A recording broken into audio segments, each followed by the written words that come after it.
Bom dia, meus amores, bom dia, como vocês estão? Espero que estejam todos bem. Vamos começar o nosso dia de hoje. Hoje nós vamos encerrar as notas explicativas do Evangelho de Mateus, capítulo 17. Nesse trecho final, vemos a incredulidade e a pequena fé ainda presente entre os discípulos. Jesus ensina que a fé, mesmo pequena, quando verdadeira, possui grande valor. Também anuncia novamente sua entrega, sofrimento e tortura e futura ressurreição, acrescentando agora a realidade da traição. Ao final, vemos a questão do imposto do templo, onde Jesus revela sua identidade de filho e ainda assim escolhe agir com humildade e sabedoria para não causar escândalo. Oremos. Pai amado, fortaleça a nossa fé e amadureça o nosso coração. Que eu aprenda a agir com verdade, humildade e confiança. Em nome de Jesus. Amém. Amém, meus amores? Então, nós paramos 17:15. Ao chamá-lo de Senhor, o homem mostra respeito por Jesus como um mestre justo e reverenciado, mas ele ainda vai além. Crê que Jesus vai se compadecer do seu filho e curá-lo. 17:17, incrédulo. Apesar dos milagres e ensinamentos de Jesus, a maioria do povo não depositou sua fé nele como Messias. Perversa indica a percepção distorcida do povo acerca de Jesus e da verdade espiritual. 17:20. Pequenez da fé que vocês têm. Os discípulos não estão, obviamente, desprovidos de fé, mas ela não está funcionando corretamente. A fé pode ser mais forte ou mais fraca. Compare 6:30, 8:26, 14:31, 16:8 e Romanos 14:1. Mover um monte era uma metáfora comum na literatura judaica para fazer o que era aparentemente impossível. Compare Isaías 44, 49:11, 54:10 e Mateus 21 a 22. 17, 22, 23. Ser entregue. Essa segunda predição da paixão de Cristo, compare 16, 21, tem um detalhe novo e sinistro. Jesus não apenas será entregue aos seus inimigos, como também será traído. 17, 24. 2 dracmas. No censo anual, cada pessoa maior de 20 anos devia dar uma oferta de meio para a manutenção do tabernáculo, Êxodo 30, 11 a 16, a qual posteriormente foi aplicada ao templo. Os que cobravam o imposto religioso abordaram Pedro, o líder dos discípulos, em vez do próprio Jesus, talvez em deferência por Jesus ser considerado o mestre popular. 17, 25 a 26. Logo, os filhos estão isentos. O templo é a própria casa de Deus Pai, portanto, o Filho e aqueles que ele traz para a família do Pai, 12:48 a 50, estão isentos do tributo do templo. Sinal de que, com a chegada do reino, os crentes já não estão mais sobre a lei do Antigo Testamento, e sim sob a lei do Cristo. Veja Gálatas 6:2. Depois a gente tem um mapinha, né, dentro da última viagem de Jesus a Jerusalém. Embora João mencione várias viagens de Jesus a Jerusalém durante seu ministério, os evangelhos de Mateus, Marcos e Lucas relatam apenas uma corrida, quando Jesus se preparou para sua entrada triunfal e subsequente morte e ressurreição. Começando em Cafarnaum, Jesus, ao que parece, se desviou da rota mais curta, quando os samaritanos recusaram-se a conceder-lhe passagem.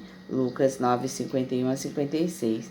Consequentemente, ele pôde ter atravessado o Jordão e viajado através da Pérea. Jesus então passou por Jericó e prosseguiu para Jerusalém.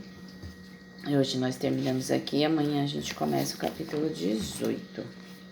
Analogia: força com humildade.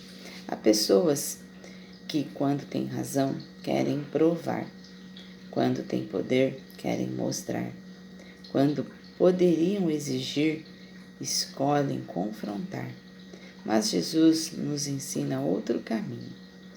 Mesmo sendo filho, mesmo tendo autoridade, ele escolhe humildade e sabedoria.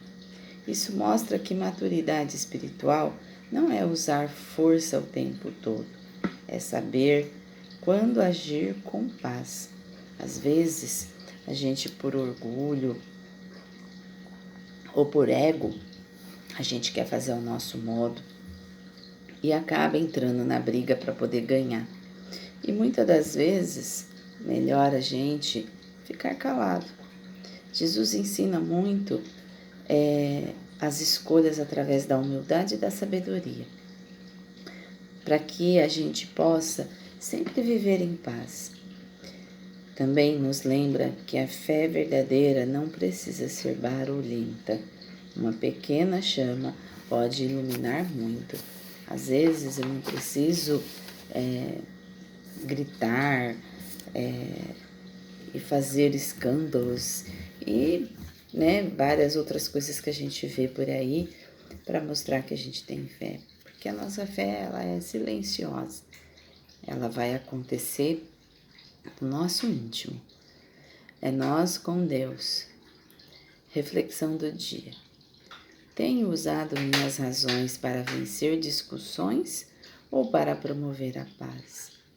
Às vezes o meu conhecimento, o que eu tenho, as coisas que eu vivencio, eu uso isso para poder trazer a paz para aquela situação, ou pelo meu ego, pela minha situação, eu discuto, eu debato. Porque às vezes, meus amores, quando as pessoas nos ofendem, o melhor caminho é a gente ignorar. Às vezes, coisas que as pessoas falam, é melhor a gente nem dar certas atenções. Porque quando você começa a discutir, começa a usar a razão para vencer uma discussão, isso sim vai se tornar um caos. Agora, quando você ignora aquilo, quando você ignora uma briga, um xingamento, ou uma ofensa que a pessoa está fazendo a você, você simplesmente começa a promover a paz. Porque se você entrar, mais lenha no fogo você vai colocar. Agora, se você sair com sabedoria e humildade, usando a sua razão para promover a paz e não vencer discussão, com certeza aquilo vai acalmar. Quando a gente se depara com uma situação difícil de ofensa, a gente precisa orar pela pessoa, porque a pessoa simplesmente está nas trevas de si mesma. Muitas vezes o que a pessoa está falando para nós, numa ofensa ou numa discussão, na verdade ela está falando para ela mesma. Nós somos os reflexos dos outros e os outros é o nosso reflexo. O que você vê no outro está dentro de você. O que você vê no outro só está sendo refletido o que vai dentro do seu íntimo. O que você vê na vida. Então, Jesus falava isso, que da boca sai o que o coração está cheio. Então, se o coração está cheio de raiva, de densidades, de mágoas, de coisas ruins, com certeza é isso que vai sair da boca da pessoa. Mas se o coração está cheio do Espírito, com certeza será promovido a paz através das suas palavras e das suas atitudes. Amém? Minha fé tem sido pequena no tamanho ou pequena no uso? Tem sido pequena no tamanho ou pequena no uso? Cabe a gente refletir. Porque às vezes a sua fé pode ser pequena de tamanho, mas ela precisa ser grande quando você a usa. É usar com força, com fé genuína. Amém? Exercício da fé do dia. Hoje pratique maturidade. Em alguma situação, escolha paz em vez de provar algo. Use sua fé em algo simples hoje. Uma oração sincera, uma entrega real. Confie que Deus age também no discreto. Nem toda força precisa se impor. Às vezes, a gente trabalhar no secreto, agir discretamente, como nós agimos no discreto, na oração. Quando você tiver uma ofensa, quando alguém te ofender, ore por aquela pessoa. Ela não sabe o que ela está fazendo. Ela está perdida dentro das nuvens negras que estão dentro dela. Quando você vê uma situação, de uma guerra, por exemplo, em vez de você ficar potencializando aquela guerra para o seu colega, para o seu amigo e para as pessoas, dobre o seu joelho e vai orar. Você não pode vencer a guerra e também não pode impedi-la, mas você pode fazer pequenas coisas se tornarem grandes em uso, que é o poder da sua oração. Então, ore pelaquela nação, ore pelos governantes, pelas pessoas. Isso faz grande diferença na força que Deus tem para o agir. Se todos orassem pelas coisas ruins, estaríamos com menos coisas ruins no mundo. Mas a gente, em vez de orar, a gente critica, a gente comenta, a gente julga. Então nós precisamos aprender a colocar a nossa pequena fé em uso, para que ela possa, assim, fluir. Precisamos escolher essa situação e enviar paz para esse lugar. Amém? Use sua fé em algo simples hoje. Coloque sua oração sincera. Faça uma entrega real.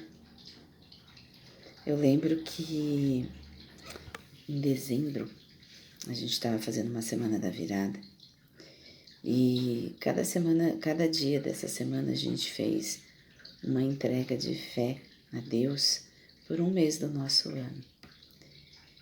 E eu fiz para esse mês de abril, entrando em maio. E eu só entreguei para Deus. E hoje Ele está me devolvendo. Amém? Vamos orar? Senhor Deus, ensina-nos a unir verdade com humildade, que nossa fé, mesmo que pequena, seja viva e atuante. Conduz nossas atitudes com sabedoria para todo o nosso dia de hoje. Em nome de Jesus. Amém. Amém, meus amores?